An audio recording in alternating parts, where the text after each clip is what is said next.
Hi guys, back with the part 2 of the VW story. I'm back with part 2 of VW story, and yeah, it was a really tough journey for me. Lizin Kalela show. Lizin Kalela. I don't know if the sound is working, but let's just hope it's working. I'm just gonna test it out when I'm done. Other than that, I think it's showing nicely. Where's my water? It's too far. So I have everything here because I was documenting everything when we have a meeting. Everything that I wanted to check, I did check it out. So if I can scroll I'm just gonna talk out of like the things that I was going through, the pictures and all that. So my mic is low battery, so you will forgive me about that. We were talking back and forth with the dealer, our manager. We were talking back and forth. It was me and the manager, finance manager now, because I think I left the part 1 from where we were talking about returning the car, and but let me start here. We were now, okay, on 29th November, I took the car. Friday, Saturday, that was Friday. Saturday, I wanted to return the car. I kept the car Sunday, took it for a drive, just a short drive around the block. Monday, I talked with them. Tuesday, Monday, we talked about why I don't want this car. I met the dealer manager, the person who was doing finance with me, and then the sales guy. So we were talking about why I don't want it. They were there to listen. So yeah, I did talk about why I don't like. I no longer want the car. It's not that I didn't want the car anymore. It was because there was a lot of fees that I didn't understand, and like as I did say, from 658,000. The real reason why, from 658,000, when I did my calculations with exactly the same numbers from West Bank calculator and other calculators, Standard Bank, the total amount of the loan was supposed to be 500 and something, but now it's going to 658. That was the whole point of returning the car and cancelling the contract, because there were a lot of numbers on the contract that I didn't understand. There was another 17,000 that was written accessories, and I don't remember well, but the accessories that were added on the car, it was license and registration and service and delivery. Smash and grab, they added it, but that guy said they will cancel it. It was not supposed to be added. The fees were supposed to be close to 8,000 or 10,000, not more than 10,000 when I'm doing the calculations roughly. But on the accessories, it was 17,000 in other fees. So those were my questions around the thing, the car. And now Tuesday, I went there again, meeting the finance manager now, with the manager, the dealer manager. We talked. So they offered me, which gave me, it gave me like a relief, because I was stressed, I had anxiety. I never had anxiety before, but I experienced anxiety that time. I was so anxious, I was so nervous, and I was so stressed. You see, this neck was so painful, because I was thinking, what if they don't take it back? Because like, it's me, literally.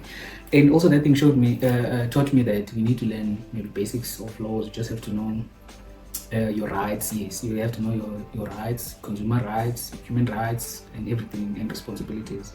Because people are after your money. People, dealers, in fact, financial institutions, they're just after your money. Nothing much, nothing less. Nothing less. They're just after your money. They want your money. It's so tiring. It is so tiring. And I'm not someone who likes to fight, who likes to talk back and forth. At times, before, when I stayed in Cape Town, I would sometimes keep quiet and like let things go. But I saw last year, 2024, I saw if you do that, these people, landlords, financial institutions, everything that is to take money from you, insurances, everything. If you don't fight, these guys will mess with you. They will test your patience, because before I would say, it's fine, you paid. It's fine, you paid. I remember where I used to stay previously. I remember where I used to stay previously. I stayed back in my hometown, close to my hometown, I paid deposit and rent. That person didn't give me back my deposit and all that. And also in Cape Town, I didn't got my whole deposit. He just gave me close to half. So I like, no, it's fine. No, I don't want to talk. Let it go. And this year I changed places in July, and where I was staying before, that guy tried to, like, he didn't want to give my rent back. I was like, hey, bruh, if you don't, I'm gonna have trouble. I'm gonna go to these guys who are dealing with landlords and tenants. I was like, okay. That's when he considered like giving me back my things, you know. So, and also about this car thing, it has also taught me that you need to fight for your own money. You need to fight, because we earn this money very hard, because we're not playing at work. We're not playing. We earn this thing very hard. We work for it, so you need to fight for it. You need to learn to fight. Every day I've like made myself prepare, like every day you need to fight. Like every day you need to fight. Just a few months back, from I think from September, October, November till now, I think December, I've been fighting with landlord here where I stay because of electricity and water. Water is and electricity is pay as you use, but there was a lot of stories where they were charging me more than I was like, no, I'm staying alone. How much? How come my electricity and water comes close to like 2,000, 3,000? There was November where I was so mad. It was 5,000 something. I was like, no, I'm not gonna pay this thing. You know what? I'm not gonna pay, because previously I would let it slide. You know what? It's fine. I'm gonna pay it. I'm gonna pay it. But when it was 5,000, I'm like, no, no, close to rent. No, no, no. So yeah, all I'm saying is this thing has taught me that you need to fight for your own money. You have to be vigilant. You have to know that, kind of get advice from your friends who are doing law. Try to educate yourself about these things. A tenant rights, maybe landlord rights, your responsibilities, what you need to do so that you don't cross paths with them and then you end up being on the wrong side. You know, be a good person and try to win. Focus on your things so that they don't play with you. All right. So now on Wednesday, when I went to them, I met the dealer principal, which is the dealer manager, and the finance manager. Oh no, she was not there. So she was convincing me, or even on Tuesday, she was convincing me to take the car or take another car.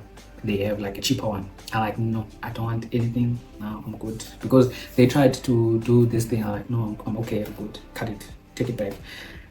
On Tuesday, I think it was Tuesday or Wednesday, Saturday, Sunday, Monday, Tuesday, Wednesday, I woke up, drove the car, like Shiapaya, and the dealer gave this guy keys, and I'm like, I'm leaving it. And this guy said, okay, we're gonna inspect it and all that. Okay, fine. They did an inspection, and then okay, so they did an inspection, and then they say, this guy said, no, there's a scratch on your wheel. I was like, no, I took the car, it was scratched already when I took it, but it was not a big deal. So I'm like, okay. He called this other guy to try and come and confirm. That guy said, no, the scratch is old. I was like, this scratch is old. I didn't scratch it. I didn't scratch this car. So yeah, the dealer manager sent me an email saying that I have to pay 7.5 for license and for service and delivery. I have to pay to 1.5 for license and registration. 1,000 scratch for on the wheel, because yeah, those diamond thing wheels, they're expensive. I sent an email back. I told them that I acknowledge what you are saying. Cut it. I'm gonna cut this part. So I said to her, service and deliver, it's fine. I can pay it. I don't understand it, but I can pay it because I understand that somehow I will be responsible for this thing. But I didn't tell her that I'm gonna be responsible for this thing, because when you kept a car, they can take it as maybe you were renting the car, which is its restoration fees or restoration costs and renting fees, which can come to 7.5. So I said, no, it's fine. I can pay the 7.5 for license for service and delivery. Then the license and registration, that's where I had problems. Even I think I did fight with license and registration still. I think I did. So yes, so what I said is, for license, for service and delivery, I said, please provide a detailed breakdown of this fee. My understanding is that such costs are typically included in the vehicle's purchase price. If this is not the case, I kindly request an explanation as to why this fee was charged. For license and registration, I sent this email, that is, they said it's 1.5. I said, as the vehicle was not yet registered, because I took the car on Friday, on Friday, it was not registered. The guy was going to come on Monday to take it to, I don't know, then to register it, and then give me registered because I paid for license and registration. So I said, as the vehicle was not yet registered at the time of its return, and this fee was also stated to be included in the purchase price, I require clarity on why this fee was imposed. The salesperson had indicated that the registration process was scheduled for Monday, 2nd December, after the vehicle had been already returned. The rim and scratch claim, I dispute the claim that I caused the scratch on the rim. Attached to this email are images with timestamps clearly showing that the scratch existed prior to my delivery of the car. Furthermore, when I returned the car, this guy asked another sales to inspect the car, and it was confirmed that it was not new. While I did not record this conversation, this confirmation was made in front of witness. I have also included the license registration, the license disc in this email for your reference, as well as images of the rim before and after for additional clarity. Do you think this person read this email? She read the email, but she decided to ignore, and the other one blocked my emails. So she sent an email after that saying that I need to pay this money, which was 10,000. I need to pay it because I panicked. That's another thing I learned. You need to relax. You don't need to panic in life. You need to chill. Because I panicked, I paid this 10,000, and because they said I have to pay this 10,000 before they start the process of terminating the car. So she did not respond on Thursday, and I panicked. Friday I paid the money, and I think Monday, yeah, they responded saying that they have started with terminating the contract and they will terminate fully. And I inquired about those fees that they charge. So she says, why didn't you say so? Because we could have. Why didn't you say that these fees are like this and this? I said I did send an email, but you didn't respond to it. And then she said, no, the person who's supposed to refund you is on leave, so he's gonna come back, or she's gonna come back on the 20th of December, which last year. I was like, sharp. Thank you. They did pay the thing back when I checked my profile on VW, and then I saw that they already paid everything, and I was so happy. That means they took their car back, and now I no longer have a car. But I still love that car. I love the color. Previously, I loved white color on a car, or if it's a Golf R, it should be that blue, lapis blue. But I love the white color. But that Ascot Grey, when I had that car, it is so nice. I'm gonna attach photos. In fact, I'm gonna play maybe a few pictures of it, because I have few pictures of it.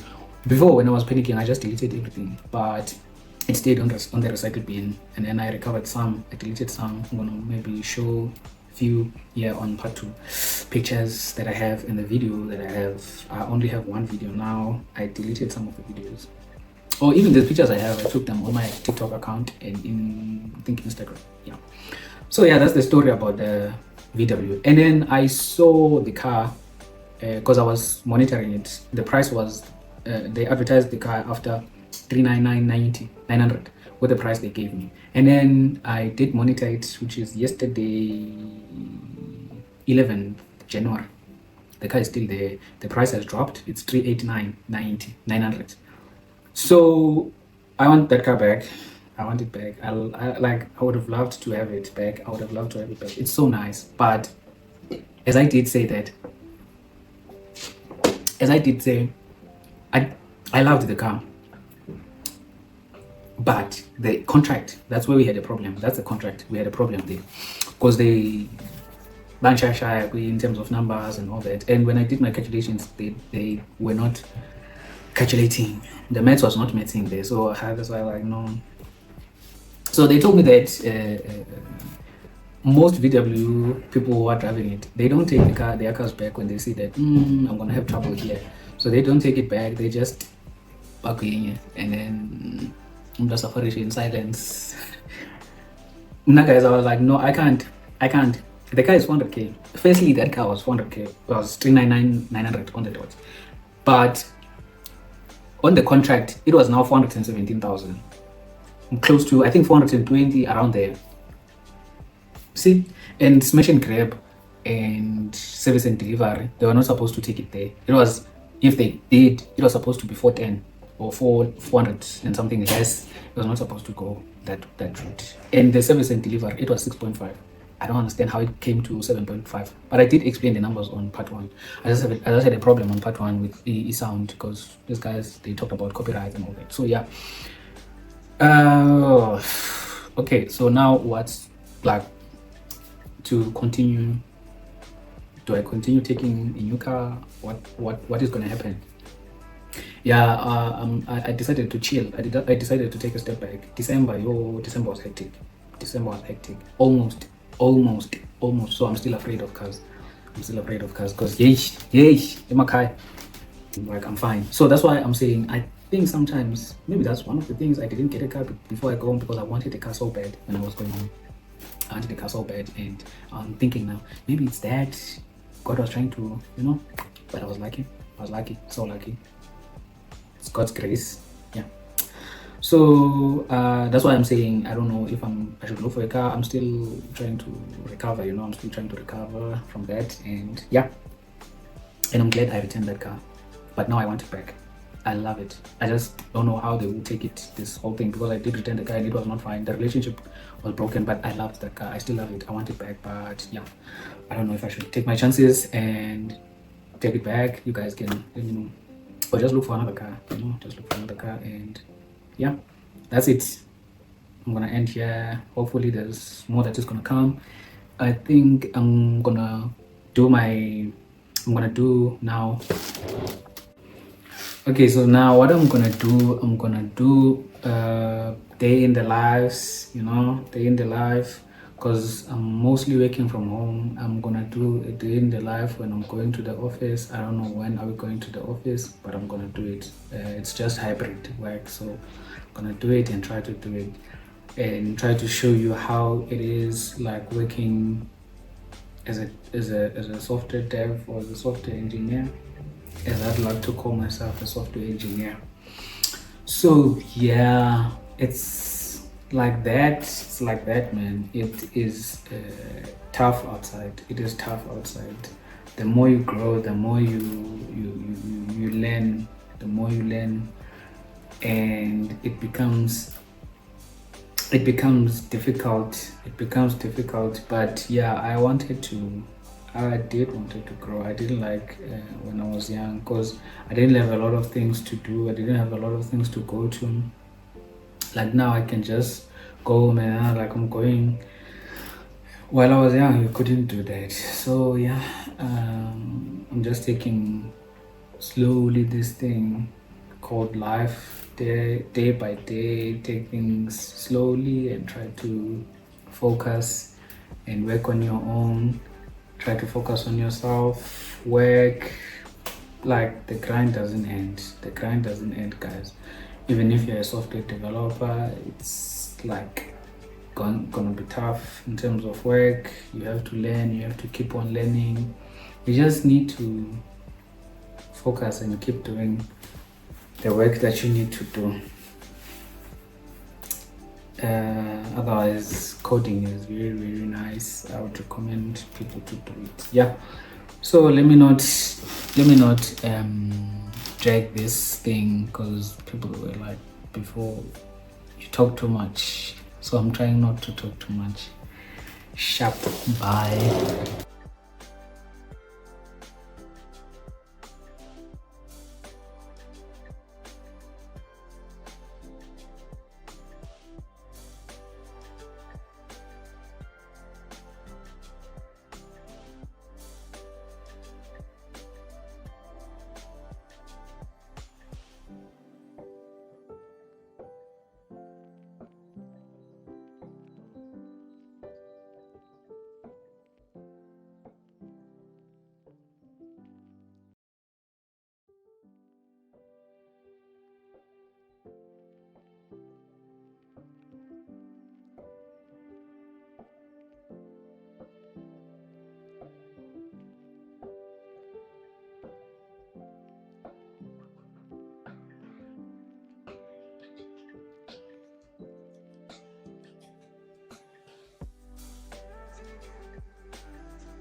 Okay, so I wanted to show you the quotation that I got here, 400k. And here I was so stressed. It was when I came back returning the car.